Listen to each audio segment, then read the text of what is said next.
You know, fighting New Mexico's crime problem was supposed to be a major focus during this year's legislative session.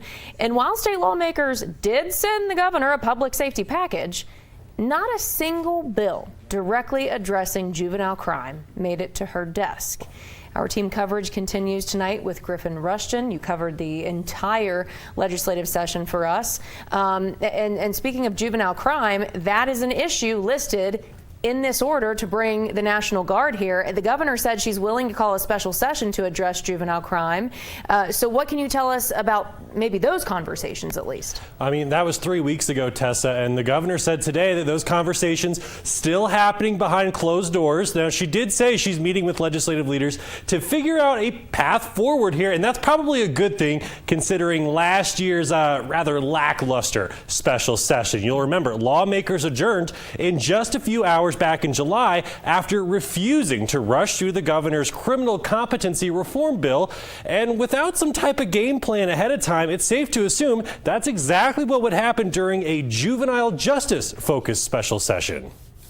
We've not really addressed the juvenile code and the children's code for a long time here. And so that's something that does need to be worked through, and I appreciate certainly the governor's passion and desire to move this forward, and I think that is a good direction, but something that we'll certainly visit with our team in the Senate, and the House will talk about and kind of see where that goes.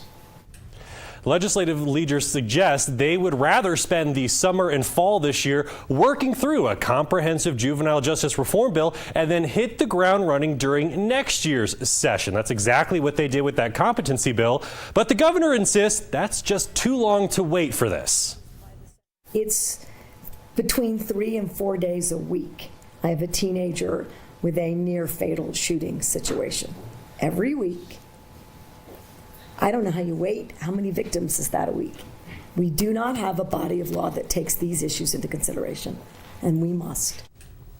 So it sure seems a special session is still up in the air right now. But, you know, we'll remind you, state lawmakers got to work on that competency bill last year after the failed special session, and they got that across the finish line in just a few weeks this year. So there is a precedent here for getting these big bills across the finish line. Yeah, absolutely.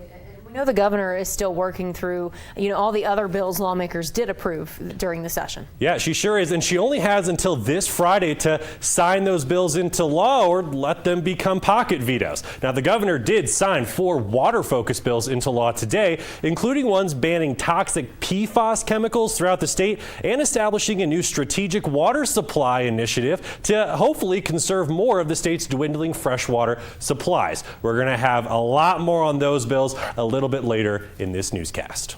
All right, Griffin, we'll see you then.